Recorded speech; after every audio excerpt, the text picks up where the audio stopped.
Most RFPs are decided before they're written. Today we're unpacking what it's like to write an RFP, how to win, and also how not to. We'll address some common misconceptions so that at the end of this video, you can walk away ready to win your next RFP. Yeah, if you are in RFPs, then we all recognize it's an enormous amount of work what you have on your table. And so how can you deal with this the best way, Stephanie, to make this process more, I would say, um, optimal and let's say have better chances to win? Yeah. Yeah. So, of course, whenever you get the request for proposal in, it is usually an immense amount of documents, many, many things to like be read, to be discussed. There is always the issue of pricing and transparency around pricing. And then there's the main element, which is quality. And what we actually see is most of these proposals are actually one in the stage where you really are able to understand your client. So, can you help them articulate the real problem? What are they really solving? Are you part of their decision-making process more than just going into the documents and creating more and more and more text for your client to read? And so actually what you're saying that it really makes sense also during this process to be in contact with the client and to understand them better. Is that correct? Yeah, yes, absolutely. Basically, you don't do the RFP because this is a small project. This is something that really matters. This is something that has a lot of money involved or that is crucial to some part of the process. And as we know, procurement doesn't just care about cost. Procurement cares about the integrated, complete cost to them for a project. And so what matters to them is not just the price that you can put on your proposal. What really matters is, okay, how much is this going to cost us in terms of implementation, implementation risk, the resources that are aligned with it? Is there going to be any aftermath from implementing this? Will we have to do any repairs?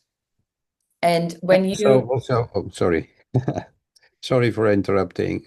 Um, so what you're basically also saying is that during this process, you already should build a partnership with your client. Is that, that is then also what's going on by engaging in this interaction.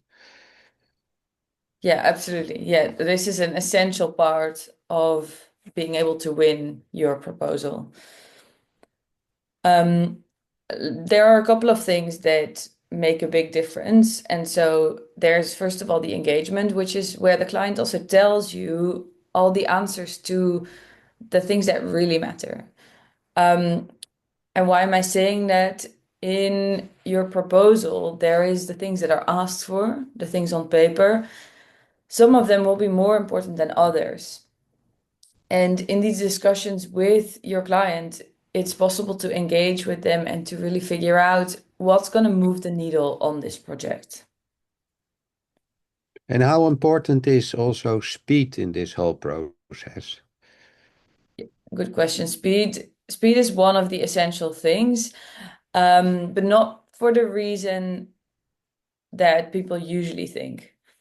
So why speed matters is actually because speed allows you to deliver quality, and it allows you to keep your prospects engaged because you won't be the only one participating in this RFP. So basically, there is three parts where speed wins.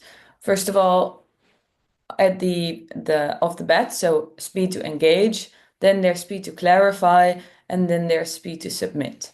And what are the essential defining factors in each part? Still, that ties back into quality. So speed doesn't matter if you can't deliver it with a high quality.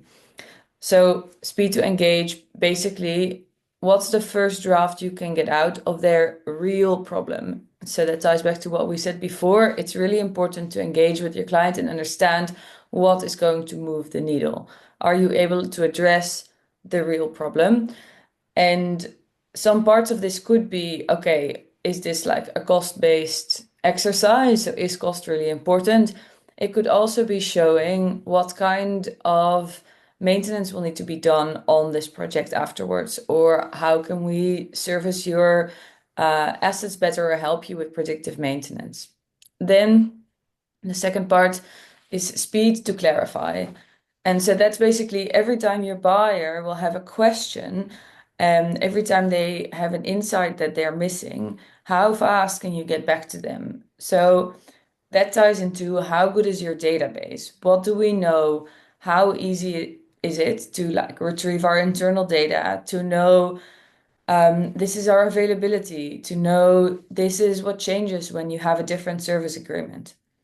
And then the last one, and this is the very obvious one that we all think about when we talk about speed, is speed to submit. So Yeah. really having a finished proposal on time, preferably even before, calm, clean, and specifically, I want to stress this, and it sounds so obvious, but no last minute chaos.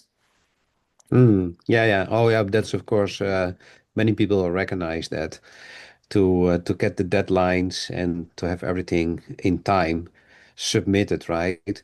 Can you maybe, well, to close this off, can you maybe tell a little bit how you think that technology can help in, well, achieving these goals, like delivering quality and at the same time also maintaining speed? Yes.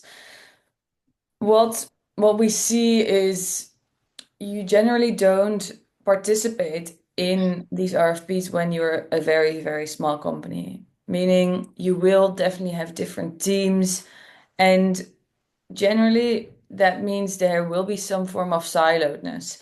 So whenever you need any additional cost or quality metrics, additional info for the proposal, in in many ways of working, that means calling up your colleagues, sending emails, and just finding the bits and pieces of information that are so sorry, so essential to get a quality document. And so new technology is able to break down these silos between different departments.